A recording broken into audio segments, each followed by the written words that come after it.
Bismillahirrahmanirrahim. Alhamdulillahirabbil alamin.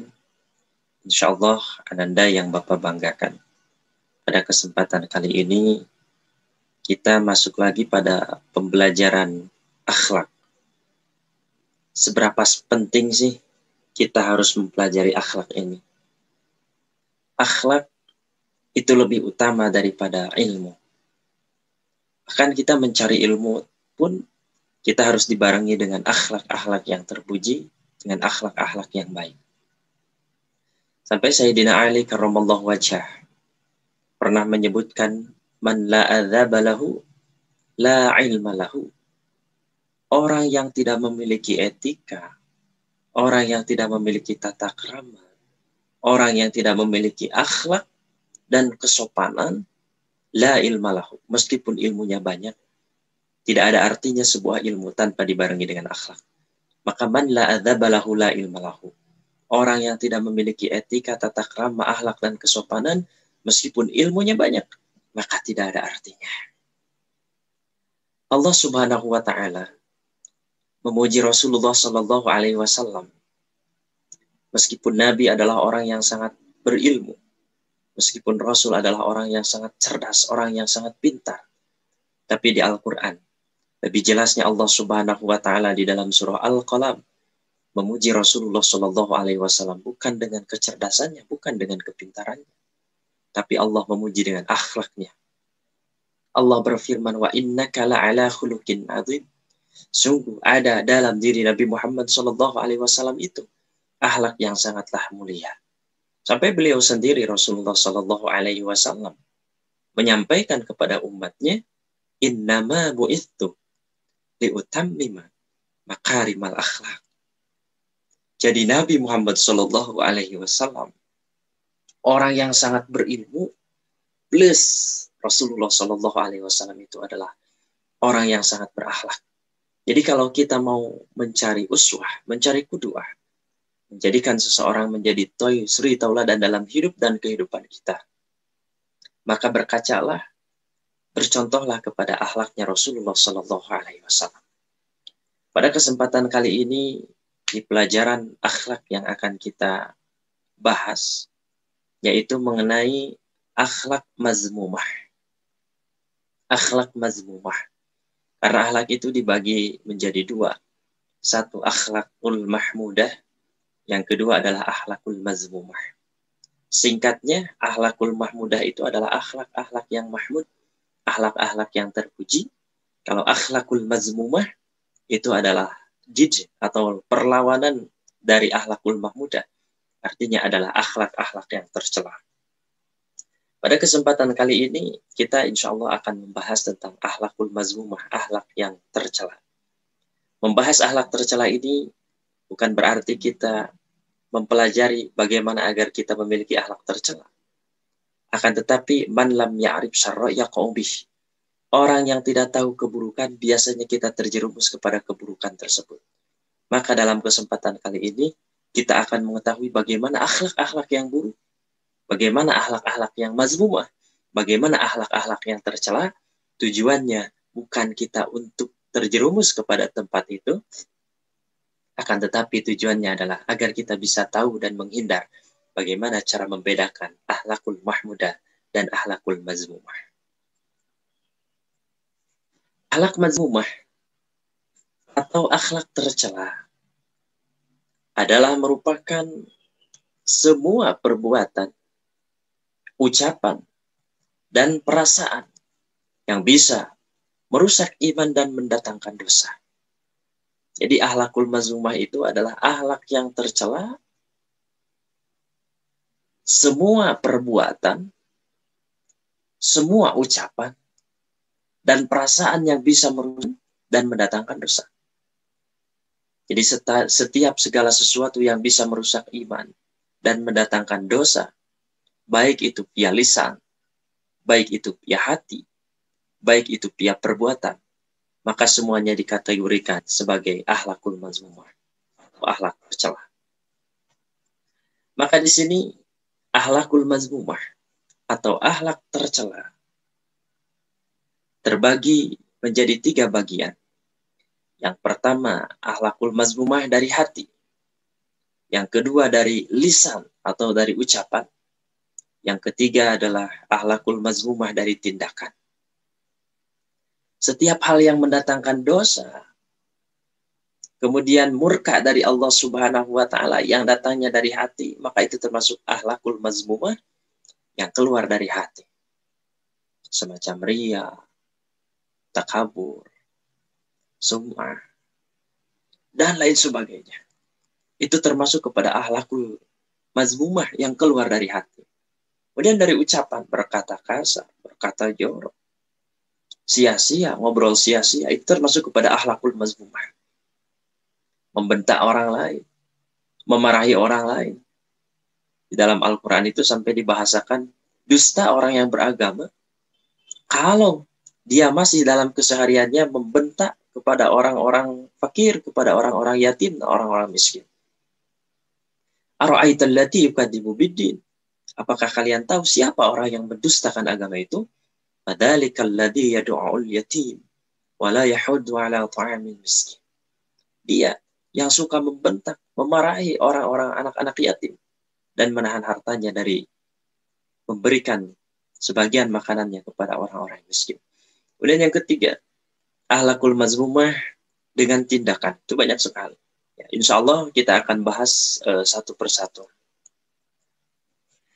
Akhlakul mazmumah dari segi hati adalah segala bentuk sifat dan perasaan tercela timbul di dalam hati seseorang. Jadi akhlakul mazmumah yang keluar dari hati seseorang adalah segala bentuk sifat dan perasaan tercela yang timbul di dalam hati seseorang. Di antaranya ialah, ini akhlakul mazmumah dari hati ya. Ini bukan dari lisan, bukan dari perbuatan. Di antaranya adalah takabur, merasa diri paling hebat, menolak hak-hak Allah, rendahkan orang lain, kemudian riya, setiap pekerjaannya, pekerjaan baiknya, amal baiknya, ingin selalu diperhatikan dan dilihat oleh orang lain. Kemudian sum'ah, setiap amal baik, setiap kebaikannya ingin selalu didengar oleh orang lain. Ada lagi godob, godob itu marah-marah. Kemudian khianat, khianat itu tidak dapat dipercaya. Ya. Kemudian toma, atau khianat juga, orang lain menitipkan amanah kepada kita, atau segala sesuatu kepada kita, kemudian kita dalam hati berniat untuk berkhianat. Toma, ingin selalu diberi. Dendam, hasad, ya. Senang melihat orang lain susah, susah melihat orang lain senang. Kufur, nifak, syirik, yaksu, dan lain-lain sebagainya. Jadi ini termasuk kepada akhlakul mazmumah yang ada di dalam hati. Ini masih banyak lagi. Akan tetapi, pada kesempatan kali ini, kita bahas salah satu dari akhlakul mazmumah yang ditimbulkan dari dalam hati. Insya Allah, pada kesempatan kali ini, kita akan membahas yang pertama, ya. Itu akhlakul mazmumah yang pertama, yaitu takabur. Takabur. Namun sebelumnya, silahkan Anda simak dulu tayangan video berikut ini. Kemudian, tulislah 3 hikmah yang dapat Anda ambil dari tayangan video tersebut.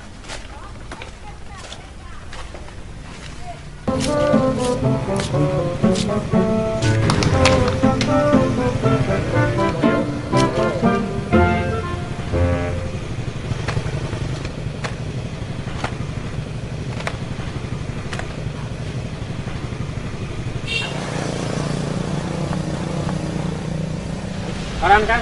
Ya. Ada berita bola kan? Anak-anak ke, MU lagi rame ke. Oh, mohon. Pira ya kan? Biasa, lu ngeu. Oh, iya ya. Ya, Atur nuhun kan? Ya, nun.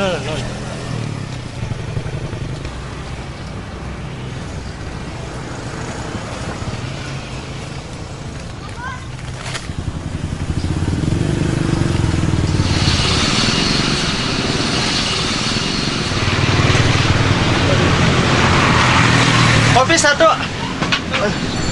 Kopi apa, Kang? Luwak aja. Oh, tunggu ya, Kang. Mak, biar Den aja yang bikin. Iya.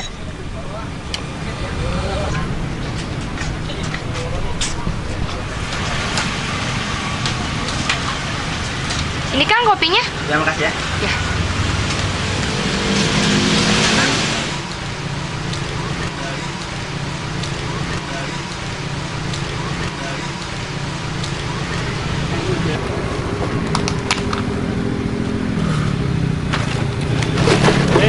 Bang Kogar, balik.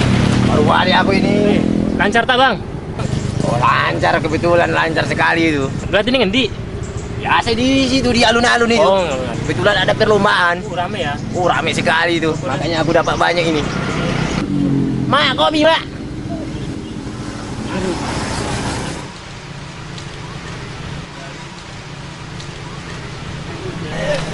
Ini Bang Togar.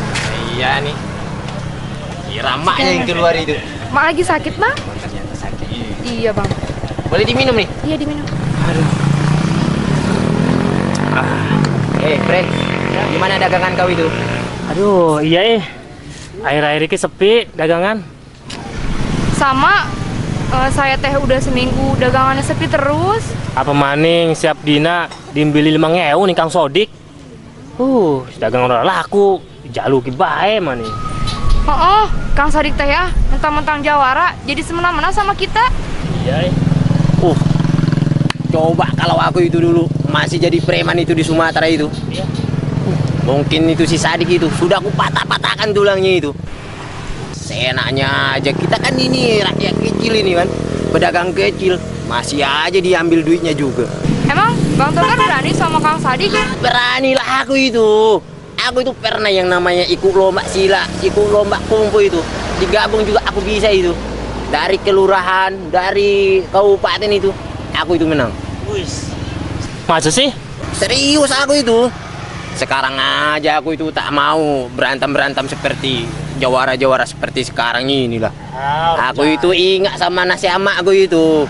Dia bilang, kalau kau nanti udah pergi merantau nanti, jangan pernah ribut lagi kau itu di sana.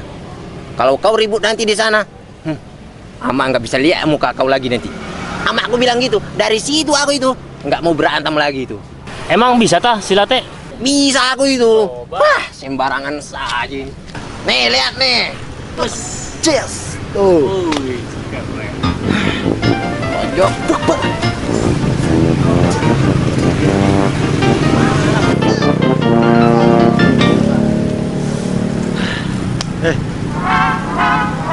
Bang Sadik. Bang, aku ini habis olahraga biasa lah. Cetor gerak Nanti bang. engkeng gerak. Dia ini bilang dia. Gerak, gerak. Mana?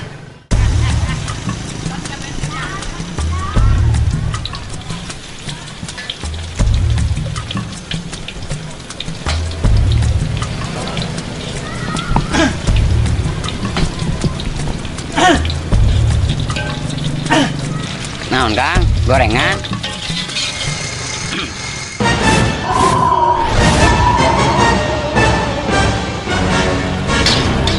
Seberapa mang?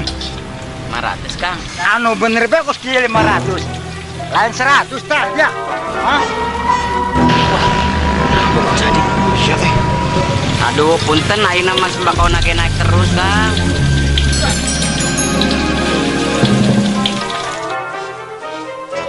Anu bener mang.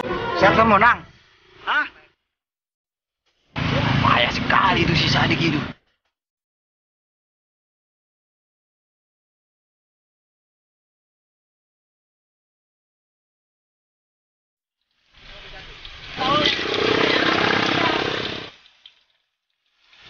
Itu jawara juga rasanya. Wah, sembarang. Bener Kang, ayeuna mah keur mahal segala-galana.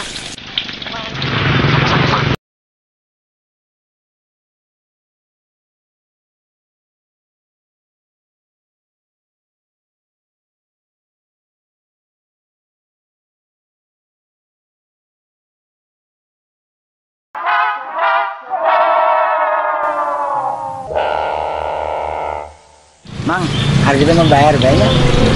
Hari nuhun mana setelah Sami mamang kayak gitu marah dia. hanya mang.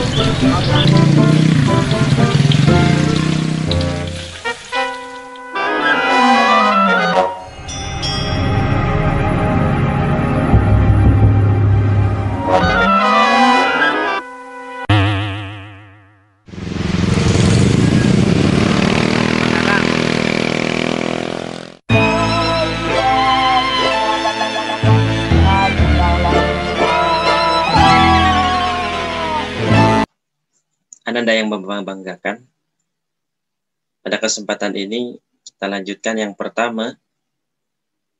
Akhlak yang tercela itu adalah satu, takabur atau sombong. Takabur atau sombong adalah perasaan hati seseorang yang merasa dirinya lebih baik dan lebih unggul daripada orang lain. Meskipun takabur adalah sifat yang sepele, tetapi Allah Subhanahu wa Ta'ala sangat membenci hambanya jika memiliki sifat ini. Jadi maksud memiliki sifat takabur sepele itu, jadi hanya ada sedikit saja sifat takabur dalam hati kita. Ya, meskipun ada sifat takabur sedikit saja, maksud sepele itu. Tetapi Allah Subhanahu wa Ta'ala sangat membenci hambanya jika memiliki sifat ini. Karena takabur adalah sifat wajib yang dimiliki oleh Allah Subhanahu wa Ta'ala, bukan untuk hambanya. Allah di dalam Asmaul Husnanya memiliki sifat Al-Mutakabbir. Wajar kalau Allah. Karena Allah itu maha segalanya.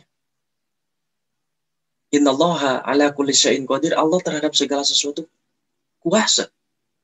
Innallaha bi kulli syai'in alim. Allah terhadap sesuatu yang paling mengetahui. Maka kalau Allah memiliki sifat Al-Mutakabbir, itu wajar. Karena Al-Mutakabbir itu adalah sifat Tuhan, bukan sifat makhluk. Sifat Khalik, bukan sifat makhluk.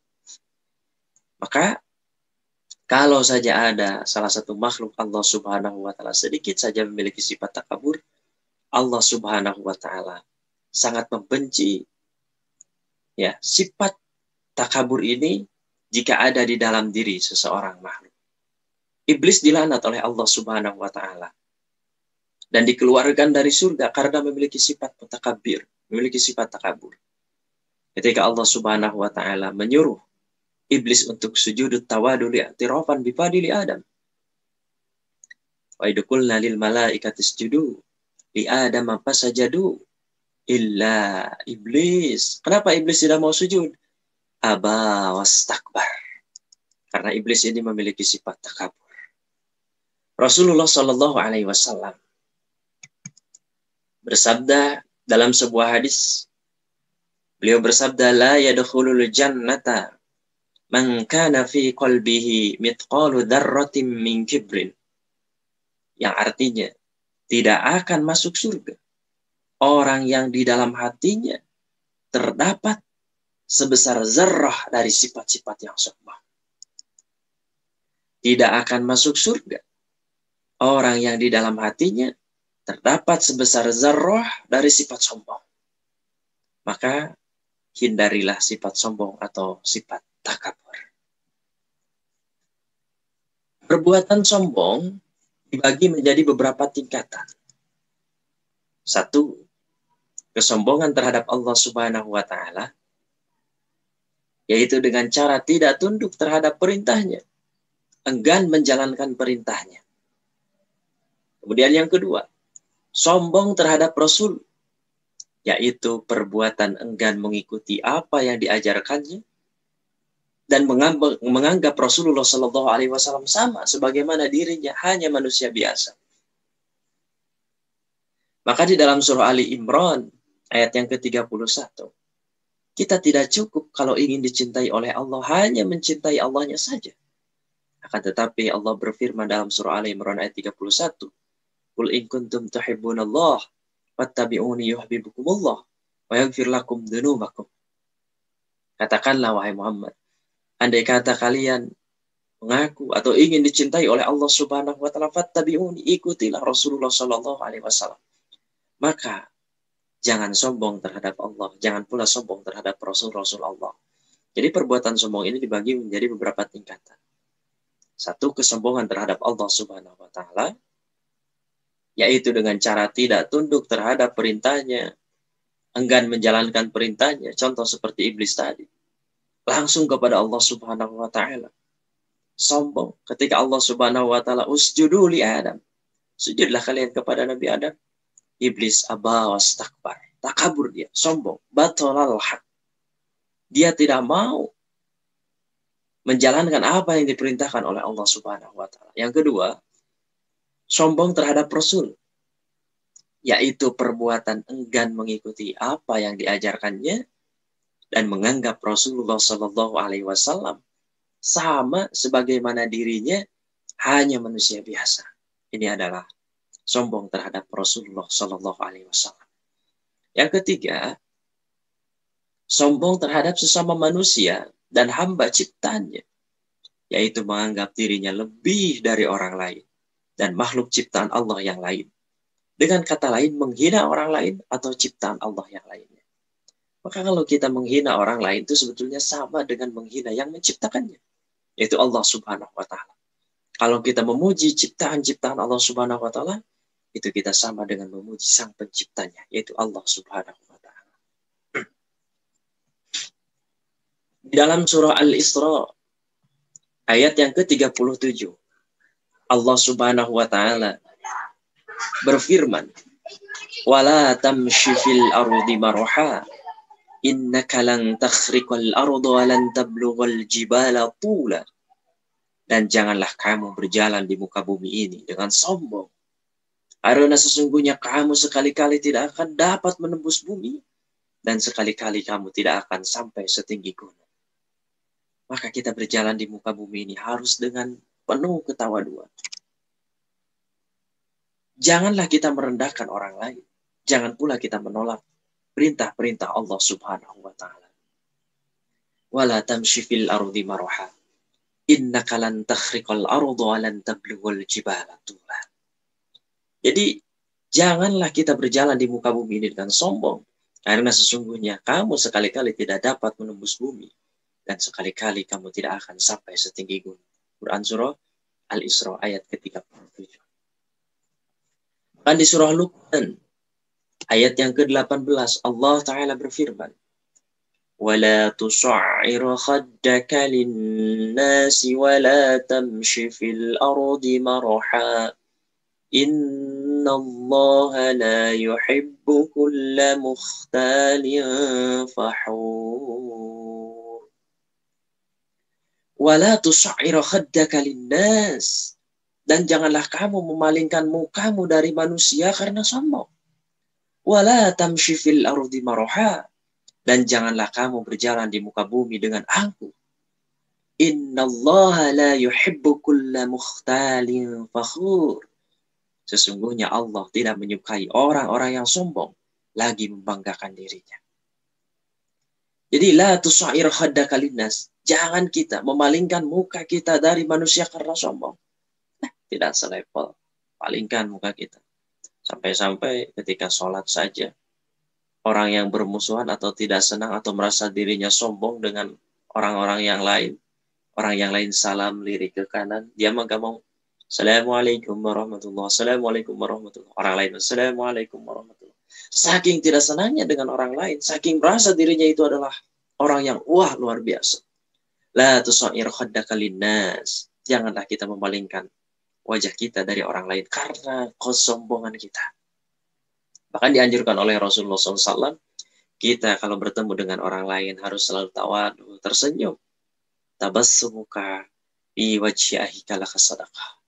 Tersenyum, menebar senyuman kepada kawan-kawan kita, kerabat kita, itu adalah merupakan bagian dari sedekah. Coba Anda simak terlebih dahulu video berikut ini. Kemudian tulis 2 hikmah yang dapat kita ambil, sebuah pelajaran dari video tersebut. Korun adalah seorang yang sangat miskin. Dia hidup dengan istri dan anak-anaknya. Untuk memberi makan anak-anaknya, Korun kesulitan luar biasa. sehingga kelaparan adalah hal yang sering mereka rasakan. Ayah, aku lapar, Ayah. Iya, sabar ya nak, sabar. Insya Allah kita akan dapat makanan. Sekarang minumlah dulu. Hah? Sayang, nanti ayah akan bawakan makanan untukmu ya. Oh sayang. Begitulah keseharian keluarga Korun. Namun demikian, Korun sangat taat beribadah. Dia senantiasa berdoa kepada Allah Subhanahu wa Ta'ala. Sampai suatu ketika, datanglah Nabi Musa berkunjung ke rumahnya. Assalamualaikum. Waalaikumsalam. Oh, engkau saudaraku, Nabiullah Musa. Ada apa gerangan engkau kemari, wahai Nabi Allah Musa? Aku hanya sekedar berkunjung. Bagaimana kabarmu, wahai saudaraku Korun? Sebagaimana yang mungkin kau tahu, kami hidup dalam kekurangan yang amat sangat. Seringkali kami tidak memiliki makanan hingga berhari-hari. Pakaian kami hanya yang menempel di badan.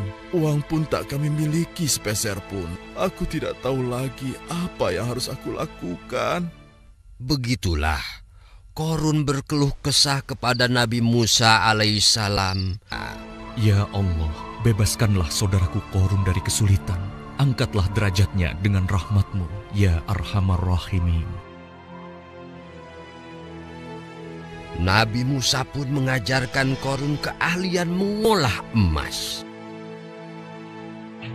Sejak saat itu, Korun pun menekuni apa yang diajarkan Nabi Musa kepadanya.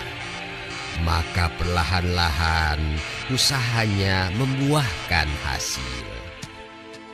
Wahai Korun, indah sekali cincin ini. Berapa harganya? Untuk nyonya tidak perlu mahal-mahal. 4 keping emas saja. Baiklah, ini?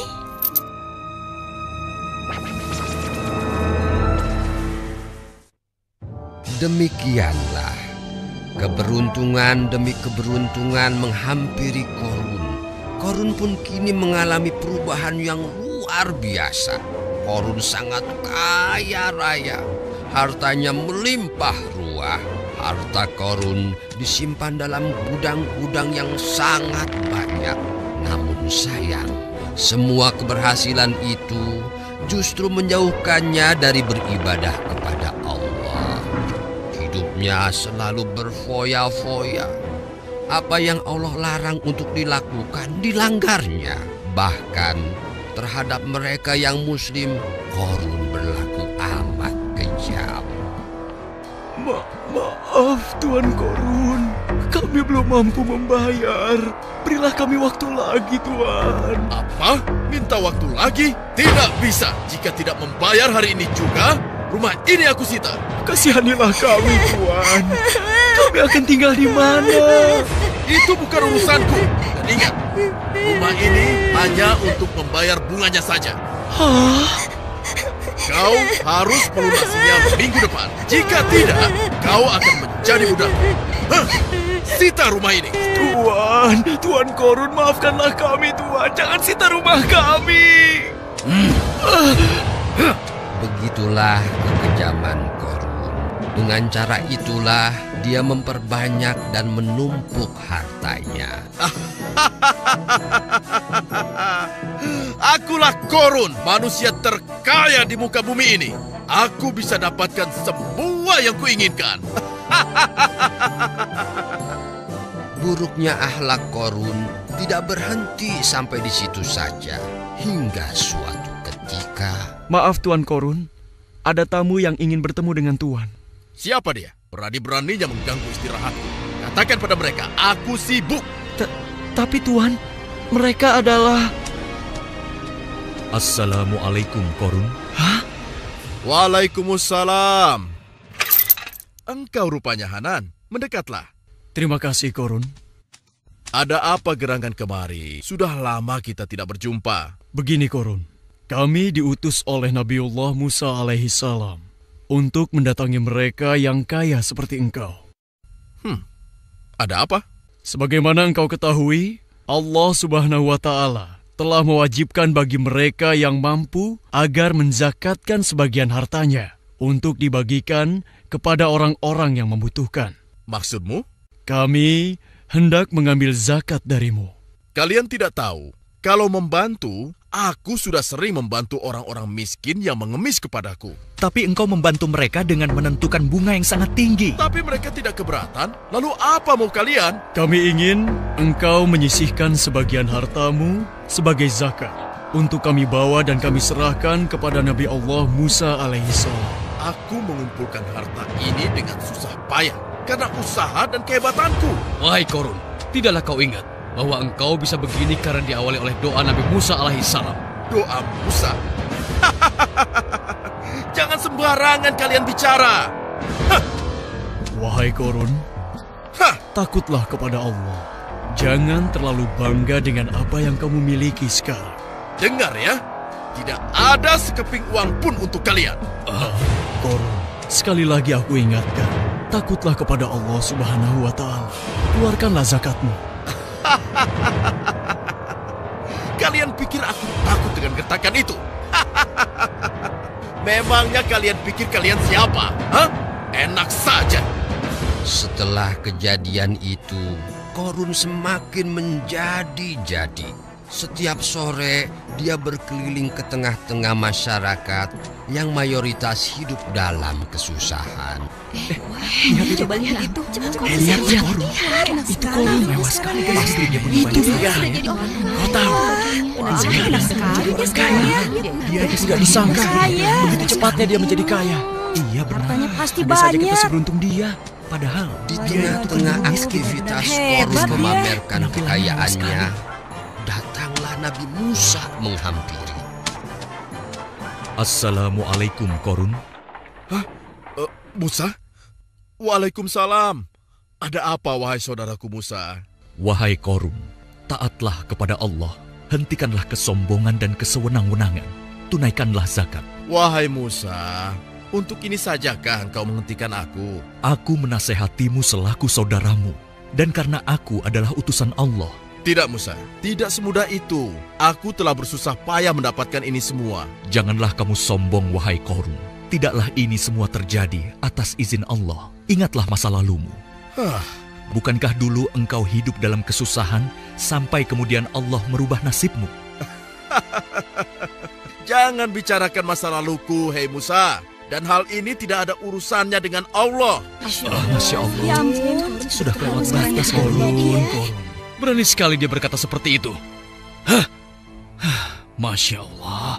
Dulu utusanmu datang kepadaku. Dan sekarang engkau meminta hal yang sama. Aku tidak mau. Korun. Dan ingat, jangan ceramahi aku lagi. Aku jadi curiga. Lama-lama engkau akan meminta seluruh hartaku. Masya Allah. Wahai Bani Israel, hentikanlah atas nama Tuhan. Nabi Musa hendak merampas hartaku. Harta yang telah kukumpulkan dengan jerih payahku sendiri. Lama-lama, dia akan mengambil semuanya. Hartaku dan harta kalian semua. Hati-hati kalau bicara, Korun.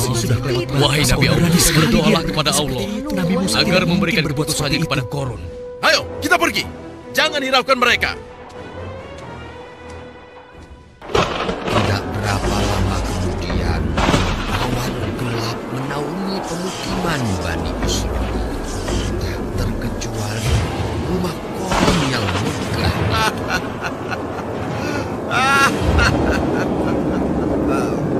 Loh, kenapa ini? Tuan, gempa Tuan. Ayo Tuan, kita segera keluar. Gempa, bagaimana dengan hartaku? Sebentar, aku lihat hartaku. Cepat pelayan, selamatkan hartaku. Tidak sempat lagi Tuan. Korun berlari untuk menyelamatkan hartanya yang juga mulai hancur ditelan gempa bumi. Hartaku, tolong hartaku. Hartaku, jangan hartaku. Hartaku, tolong. Tolong hartaku. Tolong! Tolong!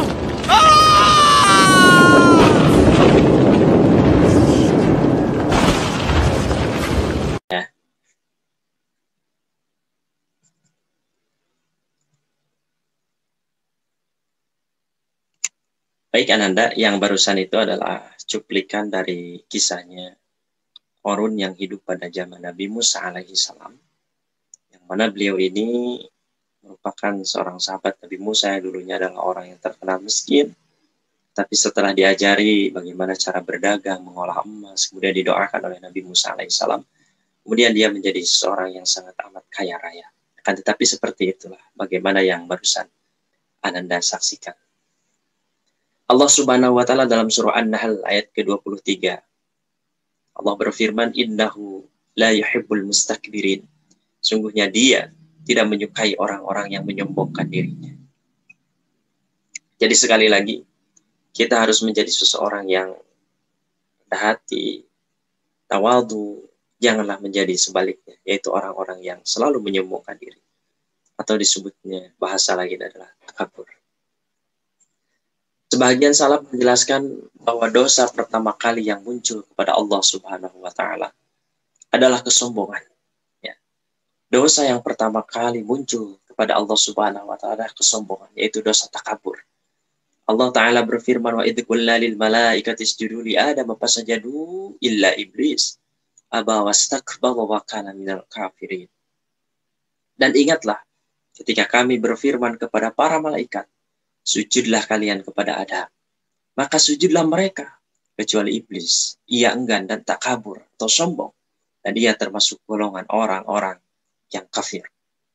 Maka di ayat yang lain, iblis laknatullah alaih, ketika disuruh oleh Allah Subhanahu wa taala untuk bersujud kepada Nabi Adam alaihissalam, sebetulnya hakikatnya bukan masalah sujudnya, tapi hakikatnya adalah dia melanggar perintah yang diperintahkan oleh Allah Subhanahu wa taala. Pernah dalam suatu ketika, iblis itu malah membanding-bandingkan dirinya dengan Nabi Adam alaihissalam. Ketika Allah menyuruh untuk bersujud kepada Nabi Adam alaihissalam, iblis itu malah berkata, "Ana khairum minhu khalaqtani min nar wa khalaqtahu min tin." Ya Allah ya Rabb, saya ini lebih baik daripada dia. Saya lebih baik daripada Adam. Aku diciptakan dari api, sedangkan dia diciptakan dari tanah. Hai Ananda, hai rekan-rekan. Jika kita memiliki sikap atau memiliki sifat membanding-bandingkan diri kita lebih baik daripada orang lain, ketahuilah, itu adalah sifat iblis, sikap iblis. Ya. Kalau kita merasa diri kita lebih baik daripada orang lain, semua orang itu rendah, semuanya jelek, yang bagus, yang baik adalah hanya kita, maka itu adalah sifat yang dilakukan oleh iblis laknatullah. Iblis mengatakan, "Ana khairum minhu, khalaqtani min nar wa khalaqtahu min tin." Saya lebih baik daripada dia, ya Allah, ya Rabb. Saya diciptakan dari api, sedangkan dia diciptakan dari tanah. Maka jauhilah sifat-sifat semacam seperti itu. Hakikat kesombongan diriwayatkan dari Abdullah bin Mas'ud. Abdullah bin Mas'ud ini adalah sahabat Nabi Muhammad SAW yang sangat mulia dan banyak meriwayatkan hadis. Ada 4 Abdullah sahabat Nabi ini yang banyak meriwayatkan hadis-hadis Nabi. Di antaranya yang pertama adalah Abdullah bin Mas'ud. Yang kedua adalah Abdullah bin Zubair bin Awam. Yang ketiga adalah Abdullah bin Abbas. Dan yang keempat adalah Abdullah bin Umar. Ada 4 ya. 1 Abdullah bin Mas'ud. Kedua Abdullah bin Zubair bin Awam. Yang ketiga adalah Abdullah bin Abbas. Yang keempat adalah Abdullah bin Umar. Nah ini hakikat kesombongan diriwayatkan dari Abdullah bin Mas'ud radhiyallahu anhu. Dari Nabi Muhammad sallallahu alaihi wasallam, beliau bersabda, "La yadkhulul jannah." Tidak akan masuk ke surga. "Man kana fi qalbihi mithqalu dzarratin min kibrin." Seseorang yang di dalam hatinya terdapat kesombongan sebesar biji sawi. Jadi ada kesombongan sebesar biji sawi pun Allah Subhanahu wa taala menyebabkan orang tersebut tidak akan masuk ke dalam surganya ridho Allah Subhanahu wa taala. La yadkhulul jannata man kana fi qalbihi mithqalu dzarratin min kibrin. Jadi kesombongan itu dalam hati Anda. Ya, bukan kelihatan dalam bentuk fisiknya, misalkan punya baju bagus, pakaian bagus dan sebagainya. Maka dalam hadis ini dijelaskan, dilanjutkan hadisnya, qala rajulun innar rajula yuhibbu an yakuna thawbuhu hasanan wa na'luhu hasanatan. Qala innallaha jamilun yuhibbul jamal. Al-kibru, ini hakikat kesombongan. Al-kibru batarul haqq wa ghamtun nas. Jadi, tidak akan masuk surga seseorang yang di dalam hatinya terdapat kesombongan sebesar biji sawi. Ada seseorang yang bertanya kepada Rasulullah SAW, bagaimana ya Rasul dengan seseorang yang suka memakai baju dan sandal yang bagus? Beliau Rasulullah SAW menjawab, Innallaha jamilun yuhibbul jamal. Ya, sesungguhnya Allah itu indah dan menyukai keindahan. Hakikat dari kesombongan adalah al-kibru batarul haqq wa ghamtun nas. Hakikat dari kesombongan adalah sombong adalah menolak kebenaran dan meremehkan orang lain. Ini diriwayatkan dari hadis riwayat Muslim nomor ke-91. Jadi hakikat kesombongan itu adalah menolak kebenaran dan meremehkan orang lain. Menolak perintah Allah Subhanahu wa taala, menolak kebenaran yang disampaikan oleh Rasulullah SAW, kemudian kita menganggap dan meremehkan orang lain, itu adalah rendah. Maka dari itu, yang disebut dengan orang yang sombong itu bukan yang pakaiannya bagus, yang sandalnya bagus, yang mobilnya mewah, rumahnya hebat, bukan. Tapi hakikat kesombongan adalah menolak kebenaran dari Allah Subhanahu wa taala dan meremehkan orang lain. Coba Anda simak terlebih dahulu video berikut ini, kemudian tuliskan satu hikmah yang bisa kita ambil dari video tersebut. Silahkan, selamat menyaksikan. Apa ini? Asyik rosak je motor ni. Kan hari tu I dah suruh you beli kereta. Awak tu dah lah XXL. Naik motor ni pun tak muat. Sabarlah, kan Aida. Dah, I tak nak dengar apa-apa dah. Hello, you? Kat mana? Ambil air dekat kawasan rumah ni kejap. Hai, sorry lambat awak. Tak apa. Ni siapa ni? Perkenalkan, bakal suami I. Jom lah, dah lambat ni. Bye. Tak maaf bang kau tak nak bawa. Tapi kita punya seat ni dah memang cukup untuk dua. Kena pula dengan saiz abang ni. Silap-silap bang seorang makan dua seat kita orang.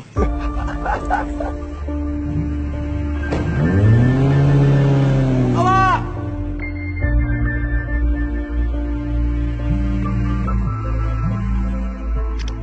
Hello bro.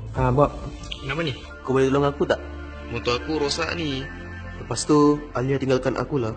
Aduh, kau ni. Kan aku dah cakap. Alia tu memang mata ditan sikit. Yang kau ni pun satu. Dan susah baru kau nak cari aku. Kau kat mana sekarang? Aku kat tepi jalan ni. Aku tunggu kat situ. Okey bro. Tak apalah bro. Kau lupakan je lah pasal perempuan tu. Perempuan kat dunia ni bukan dia seorang. Banyak lagi. Macam ni lah. Kau kena berubah. Lepas ni, aku tak nak dengar kau keluar dengan mana-mana perempuan. Kecuali dia dah jadi isteri kau. Lepas tu, kau jaga kau punya penampilan. Kau kenalah rajin pergi bersenam. Start makan gaya hidup sihat. Dan minum selimut. Sambil tu kau buatlah bisnes. Jangan malas. Kau buat sungguh-sungguh dan jangan putus asa. Apa saja yang kau nak kat dunia ni, insya-Allah kau boleh capai. Asalkan kau ada niat dan kesungguhan. Akhir sekali, aku nak ingatkan. Kau buat benda ni bukan sebab kau nak balas dendam kat dia. Kau buat ni hanya untuk kebahagiaan kau sendiri. Dan kau boleh move on untuk teruskan kehidupan kau.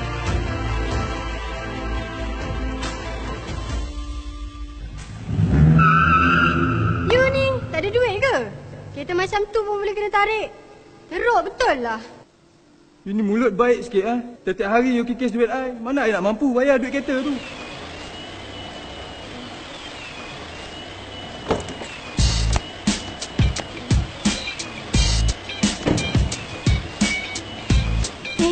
Awak. Kereta awak ke ni? Saya nak tumpang boleh tak? Jom kita pergi jalan-jalan. Tidak. Oh ya. Ini Mira, isteri saya. Hai. Bila awak kahwin? Kenapa? Terkejut? Ini pula Hani, isteri kedua saya. Hai. Elina, isteri ketiga saya. Hai. Dan Sheila, isteri keempat saya. Hai. Awak ingat tak dulu? Awak pernah buang saya macam sampah. Satu je pesan saya. Jangan pandang rendah seseorang sebab dia tak ada harta. Sebab awak tak akan tahu satu hari nanti dia akan jadi apa. Oh iya bang, minta maaf bukan tak nak bagi tumpang. Situ dah penuh, ngam-ngam untuk 5 orang. Bukan sini je penuh, kota pun dah penuh. Bye.